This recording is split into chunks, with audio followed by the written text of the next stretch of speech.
नमस्कार दोस्तों, एक बार फिर से आपका स्वागत है कल्प कैरियर इंस्टीट्यूट के ऑनलाइन प्लेटफॉर्म पे।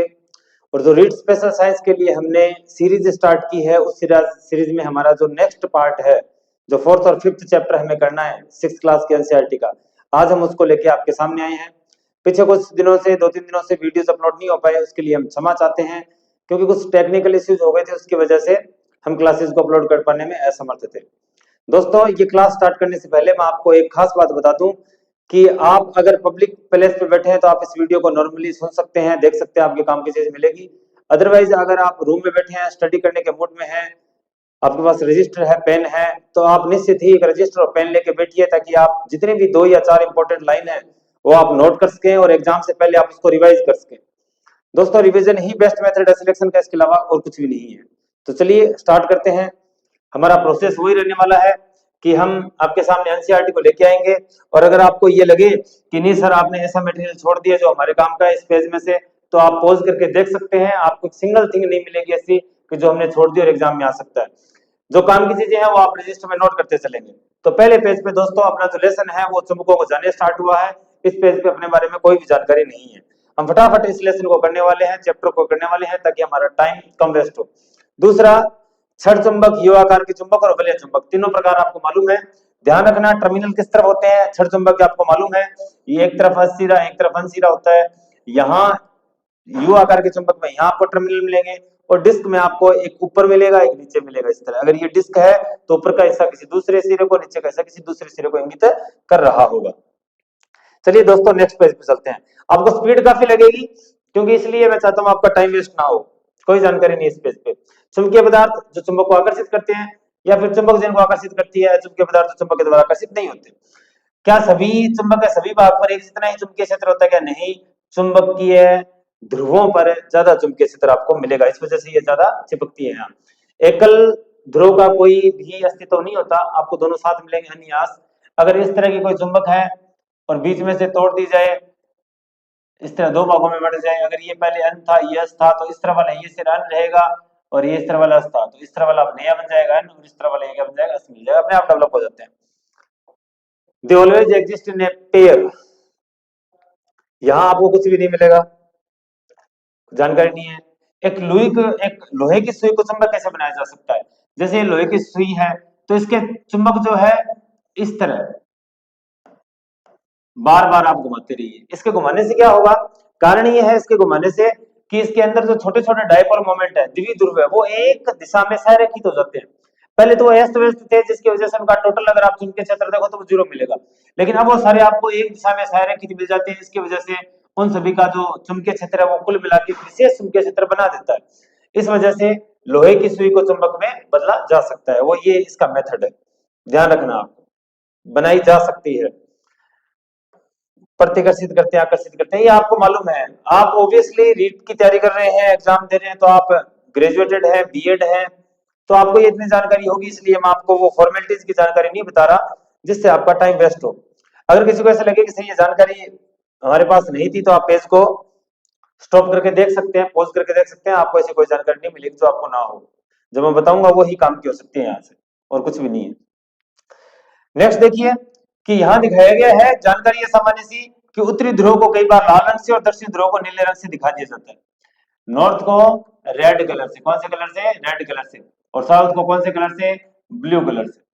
और कई बार कुछ जगह उत्तरी ध्रुव को यानी नॉर्थ को व्हाइट से भी शो कर दिया जाता है। ये केवल फैक्ट है, इस तरह के प्रश्न पूछे नहीं जाते, नियम नहीं है इनका कोई, इस वजह से इस तरह का प्रश्न नहीं पूछा जाएगा। नेक्स्ट पेज पे चलते हैं दोस्तों, टाइम ले रहा है थोड़ा लोड होने में। यहाँ चुंबक जो है वो किस तरह चुंबकता उसका नष्ट किया जा सकता है? गर्म करने से, गिराने से, और हथौड़े से पीटने से। मोबाइल फोन वगैरह, टीवी फोन के स्क्रीन के पास आप लेके जाओगे तो उनमें अलग अलग रेखाएं दिखाई देगी, क्योंकि अंदर भी क्या होती है, इलेक्ट्रोमैग्नेटिक वेव्स होती है, जो इसकी वजह से उसमें गड़बड़ आ जाती है। इन पेजेस पे कुछ भी नहीं है दोस्तों। यहाँ आपको एक मिलेगी छोटी सी जानकारी, बढ़िया जानकारी। आपको बताना है कि first, second, third, fourth, fifth, sixth ये कौन कौन सी पोल है। अगर ये फिफ्थ अन्य है तो ऑब्वियसली चुंबक का दूसरा सिरा अस होगा। अगर ये अन्य है तो फोर्थ इसके साथ चिपक रखा है तो अस है, तभी तो चिपक रहा होगा। अगर ये चुंबक का इस तरह वाला पोल अस है तो इस तरह वाला पोल कौन सा होगा? अन्य। सेकंड थर्ड के चिपक रखा है तो यस होगा ऑब्वियसली, और यस है तो ये क्या होगा, एन होगा। पूछ लिया जाता है, एग्जाम में आ जाते हैं तो हम पजल हो जाते हैं। इन पेजेस पे कोई भी जानकारी नहीं है, केवल मैं आपके सामने हर एक पेज एनसीईआरटी का इसलिए ला रहा हूं ताकि आपको कोई डाउट ना रहे। लंबाई एवं गति का मापन करिए स्टार्ट इसको दोस्तों, और फटाफट लेसन को कंप्लीट करते हैं। बालिस्त, एक गिट्ट की लंबाई बालिस्त होती है, एक गिट्ट, ये वाला गिट्ट। हमारा टाइम कम वेस्ट हो इस बात का ध्यान रखना है। अगर आपको फिर भी ये स्पीड कम लगे तो आप इस स्पीड को और बढ़ा सकते हैं। लंबाई का सही मात्रक मीटर है, प्रतीक स्मॉल एम है, ध्यान रखना कौन सा प्रतीक है, स्मॉल एम है। और यहां आपको ये बताना है कि 1 inch is equal to how many centimeters. अगर आपको मालूम है तो आपको ये बताना है, आगे ये जानकारी आएगी, देखते हैं कितने स्टूडेंट्स को मालूम है। 1 इंच बराबर कितना होता है, 2.54 सेंटीमीटर। अब आप खुद अंदाजा लगा लीजिए दोस्तों, एग्जैक्ट आपको कितना मालूम है। और यहाँ एनसीईआरटी में जानकारी दी गई है तो आ सकता है, और काफी क्लोज के एबेसडे मिल सकते हैं, ऑप्शंस मिल सकते हैं। यहाँ कुछ भी अपने काम की जानकारी नहीं है, यहाँ कुछ भी अपने काम की जानकारी नहीं है। सेंटीमीटर को सीएम से, स्मॉल सीएम, मिलीमीटर को स्मॉल एमएम से, ये आपको सभी चीजें मालूम होनी चाहिए। संदर्भ बिंदु, संदर्भ बिंदु क्या होता है कि जहां से किसी की दूरी मापनी होती है। अब जैसे यहां से किसी ने कह दिया कि जयपुर की दूरी कितनी है, तो यहां से बताना पड़ेगा, या फिर आप ऐसे पूछोगे कि जयपुर की दूरी कितनी है, तो कोई ऐसे तो कहेगा ना जयपुर और हनुमानगढ़ के बीच की दूरी कितनी है, जयपुर और रावतसर के बीच की दूरी कितनी है। तो ये दूरियां आपको एक दूसरा जो जहां से हम स्टार्ट कर रहे हैं पॉइंट को, वो आपको बतानी पड़ेगी। जैसे कि कबड्डी के खेल के अंदर क्या होता है, जब हम मैदान बनाते हैं तो कोई एक पॉइंट बनाते हैं, उस पॉइंट से हम रेखाओं को प्रारंभ करते हैं। जैसे कि ये पॉइंट था और यहाँ से हमने रेखाओं को प्रारंभ किया इस तरफ, तो यह संदर्भ बिंदु माना जाएगा। एनसीईआरटी में गिवन है जानकारी, रेफरेंस पॉइंट तो आपको मालूम होना चाहिए। एग्जाम के टाइम में हमें समझ नहीं आता कि ये संदर्भ बिंदु क्या होता है, कहां से पूछ लिया गया। इस पर भी कुछ जानकारी नहीं है दोस्तों, बहुत कम है, क्योंकि 6th क्लास का लेवल बहुत कम है, इसलिए हमें मोस्टली जानकारी आती है। सरल रेखीय गति, जो एक सरल रेखा के अनुदिश हो, यहाँ एक काम की चीज मिलेगी जो मैं आपको बताऊंगा। सरल रेखीय गति आपको मालूम है, वर्तीय गति और दोलन गति, यहाँ आपको अच्छी तरह मालूम होना चाहिए। वर्तीय गति कौन सी होती है, वर्तीय गति आपको मालूम होगा, एक सर्कुलर पाथ में मूव करना। If an object move in a circular path then it means it moves in a circular motion. दोलन गति, दोलन गति कौन सी होती है कि आप एक स्पेसिफिक पोजीशन है, उसके चारों तरफ ऐसे लगातार आपकी मूवमेंट चल रही है, ये दोलन गति होगी। कौन सी गति होगी, दोलन गति होगी। खास बात क्या है, एक होती है आवर्ती गति, ये दोलन गति। वर्तीय गति और दोलन गति दोनों ही किसका उदाहरण है, आवर्ती गति का। याद रखना दोस्तों, वर्तीय गति और दोलन गति आवर्ती गति का उदाहरण है। मैंने आपको बताया था रजिस्टर लगाना है स्टार्टिंग के अंदर। मीटर क्या होता है, स्मॉल एम लिखा जाता है। और चुंबक के अंदर भी सारी जगह नहीं एक समान चुंबकीय क्षेत्र नहीं होता, ध्रुवों पर ज्यादा होता है। इस तरह की जानकारी जो है आपको वहां उस पर लिखनी है। अगर वो मालूम है मत लिखना चाहे, वर्तीय गति और दोलन गति आवर्त गति के उदाहरण होते हैं, उसमें लिख लेना 1 इज इक्वल टू 2.54 सेंटीमीटर, ये लिख लेना, ये जानकारी लिखना, ताकि शायद आपकी 4 लाइन भरी जाएगी या 5 लाइन भरी जाएगी, तो अब आपको एनसीईआरटी दोबारा उठाने की जरूरत नहीं है। वर्तीय गति और दोलन गति दोनों ही प्रकृति में आवर्त गति है। लिखी हुई लाइन बता रहा हूं एग्जैक्ट, अपनी तरफ से नहीं है, यहाँ बहस का विषय नहीं है।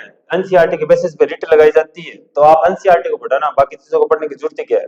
इन पेजेस पे कुछ भी अपने काम की जानकारी नहीं है। यहाँ आ गया बोल, यहाँ सरल रेखीय गति, गै पे वर्तीय गति, घ पे वर्तीय गति में, अड़ पे भी वर्तीय गति में, च पे सरल रेखीय गति, ये आपको बताना है बस।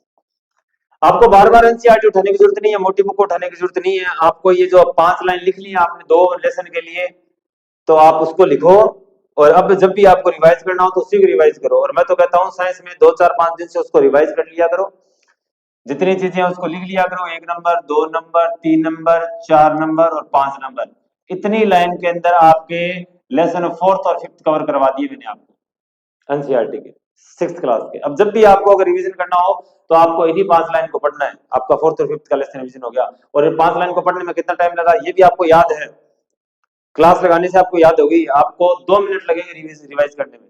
अगर 2 मिनट 2 लेसन को रिवाइज करने में लग रहे हैं तो 6 क्लास के एनसीईआरटी को रिवीजन करने में कितना टाइम लगा? Maximum 20 minute. ऐसे 7th क्लास की, ऐसी 8th क्लास की, ऐसी 9th क्लास की, ऐसी 10th क्लास की। और जब आप 6 to 10th क्लास तक अगर आप माहिर हो गए तो आपको साइंस रीड में सिलेक्ट होने से, साइंस क्लियर करने से कोई नहीं रोक सकता। ताकि ज्यादा से ज्यादा रिवीजन किया जा सके, फटाफट रिवीजन किया जा सके। मैं आपको स्पेसिफिक नोट्स के अंदर, स्ट्रक्चर के अंदर अवेलेबल करवा रहा हूँ। आपको पढ़ना कैसे है ये मैं आपको बता रहा हूँ, हमारे क्लासेस का फायदा कैसे उठाना है। धन्यवाद दोस्तों, आपने मेरे को समय दिया, यहाँ तक पहुंचे। जय श्री राम। चैनल को लाइक कीजिए, शेयर कीजिए, सब्सक्राइब कीजिए, अपने दोस्तों के साथ बांटिए। दीपावली की आप सभी को बहुत बहुत हार्दिक शुभकामनाएं। धन्यवाद।